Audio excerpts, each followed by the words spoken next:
একটু করে এপিঠ ওপিঠ লউটে দিচ্ছি। এখন মাছ গেছে, এখন আমি পেঁয়াজ দেব।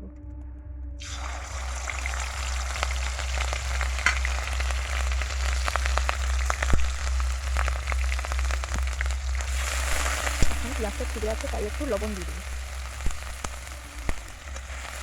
পেঁয়াজটাকে ভালো করে ভেজে নেব যতক্ষণ না লাল হচ্ছে। এই দেখো পেঁয়াজটা আধা লাল হয়ে গেছে, এখন টমাটো দিয়ে দেবো। এরপরে ভালো করে নাড়াবো, নাড়িয়ে আর একটু ভেজে নেব। ভাজা হয়ে গেছে, এরপরে লঙ্কা গুঁড়া দেবো স্বাদ মতো, 1 চামচ লঙ্কা গুঁড়া আর 1 চামচ হলুদ গুঁড়ো দিয়ে ভালো করে নাড়াবো। এই দেখো এখন জল ঢেলে দিয়েছি, এরপরে ভালো করে নাড়িয়ে একটুক্ষণ নাড়াবো। এখন হয়ে গেছে, এরপরে আলুটা দিয়ে দেবো, স্বাদ মতো নুন দেবো। এখন ভালো করে কষিয়ে নিয়ে তারপরে জল ঢালবো। এরপরে জল ঢেলে দেবো। এখন মাছটার গুঁড়িটা দিয়ে দেবো।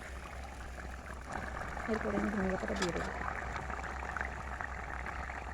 এরপরে নামিয়ে নেব, দিলে আমাদের মাছের ঝোল রেডি।